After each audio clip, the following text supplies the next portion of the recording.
Colour change అయ్యే వరకు వేయించుకొని వీటిని కూడా అదే ప్లేట్లోకి తీసి పక్కన పెట్టుకుందామండి.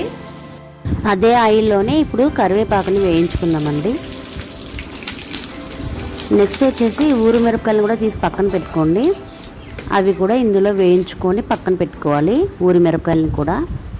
తర్వాత నేను పచ్చిమిర్చి ఉప్పు వేసి మిక్సీకి పట్టి పెట్టుకున్నానండి పేస్ట్.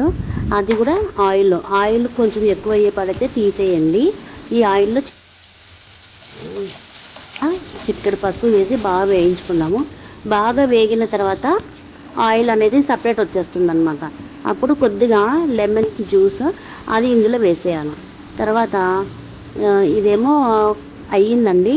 ఇప్పుడు రైస్లోకి ఇది గ్రేవీ అంతా కూడా వేసి కలపాలి.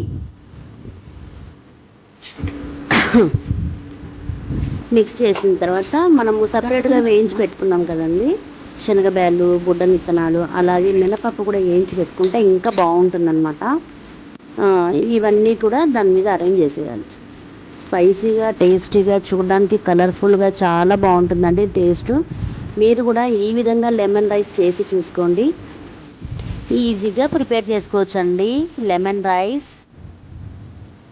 లెమన్ రైస్ సూపర్గా ఉంది, చూస్తుంటేనే కలర్ఫుల్గా చాలా టేస్టీగా ఉన్నట్టుంది. Thank you my sweet wife. ఎప్పుడెప్పుడు తిన్నామా అనిపించేస్తుంది. అమ్మ పాప lemon rice ready. Super super, taste చేసి చెప్పు.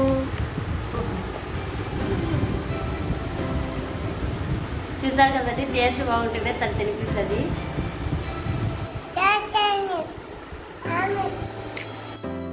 ఫ్రెండ్స్ చూసారు కదా.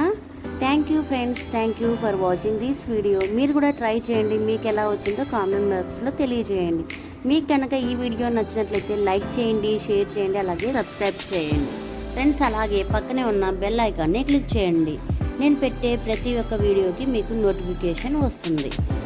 Friends bye bye.